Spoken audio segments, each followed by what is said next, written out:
আচ্ছা রুবেল সাহেব, আপনি একটু ক্লিয়ার করবেন কি যে আমরা তো জানি এখানে সকল হালকা যানবাহনদের নিয়ে আপনারা কাজ করেন। জি। তাইলে প্রাইভেট চালকরাই আপনাদের সদস্য বেশি, তাইলে আপনাদের এই সংগঠনের নাম কেন ঢাকা জেলা ট্যাক্সি কার এবং অটো টেম্পো রিক্সা চালক হিসাবে?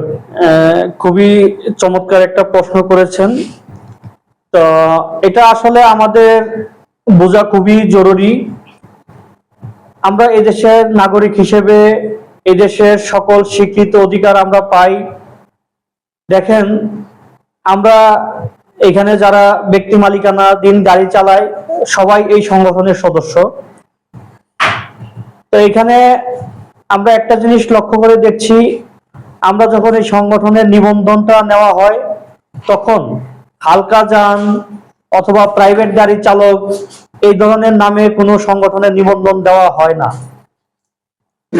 এটা আমাদের রাষ্ট্রীয় একটা কৌশল, যাতে প্রাইভেট কার বা ব্যক্তি মালিকানাধীন গাড়ি চালকরা সংগঠন করতে না পারেন।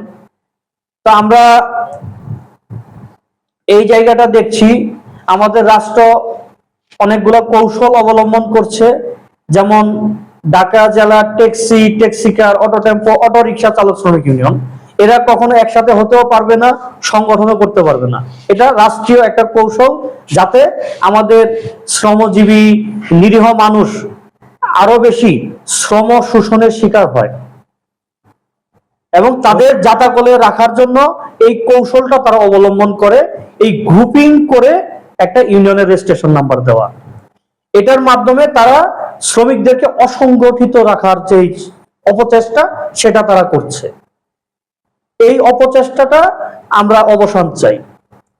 আমরা চাই যেই সেক্টরে যে পেশায় কাজ করবে সেজন্য সহজভাবে সেই নামে নিবন্ধনটা নিতে পারে বা রেজিস্ট্রেশনটা নিতে পারে। আচ্ছা রুবেল ভাই, আমি একটু জানতে চাই আপনার কাছে যে আপনারা যারা গাড়ি চালান প্রত্যেকে তো বিআরটি থেকে লাইসেন্স নিন। জি। এটা গভর্নমেন্টের একটা প্রতিষ্ঠান। জি।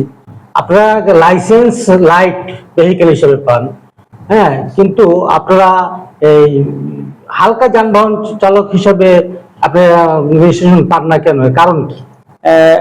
দুঃখজনক হইলেও এটা একটি চরম সত্য কথা। তো দেখেন, আমরা আসলে এই দেশের রাষ্ট্রীয় স্বীকৃত প্রাপ্ত শ্রমিক। এদেশে আমরা একমাত্র শ্রমিক যারা সরাসরি রাষ্ট্রের কাছ থেকে লাইসেন্স নিয়ে তারপরে আমরা এই পেশায় আসি।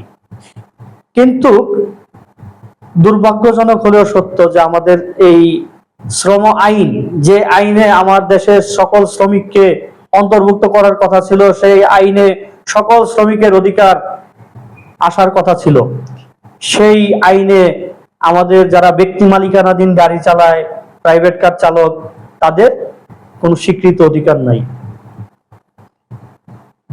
তো সেই অধিকার না থাকার কারণেই আমাদের এই যে লাইসেন্স থাকা সত্ত্বেও আমরা আমাদের সংগঠনের স্বীকৃতি পাচ্ছি না। আমরা যে বৈধভাবে কাজ করব, এবং আমরা মালিক দ্বারা নানাভাবে প্রতিনিয়ত নির্যাতন, নিপীড়ন, হয়রানি, অত্যাচার, বেআইনি চাকরিচ্যুতি, তারপরে আমাদের যে প্রাপ্য সেখান থেকে তারা আমাদেরকে খুব সহজেই বঞ্চিত করার যে একটা জায়গা, সেই জায়গাটা তারা তৈরি। আচ্ছা, আপনি বলতে চাচ্ছেন যে শ্রম আইনে আপনাদেরকে অন্তর্ভুক্ত করা হয় নাই? না, মানে আপনারা শ্রমিক হিসাবে স্বীকৃতি নাই। ও, সেই কারণে আপনাদের রেজিস্ট্রেশনের নাম্বারটা আমরা তখন রাষ্ট্রের যে কৌশলগত যে নীতি, সেই নীতিটাকে অবলম্বন করে আমরা আমাদের এই নামে আমরা আমাদের বৈধতাটা আমরা নেই।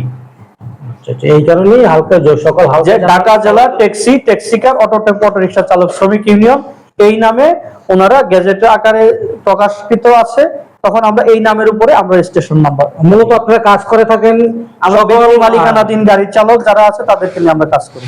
আচ্ছা আচ্ছা, ধন্যবাদ।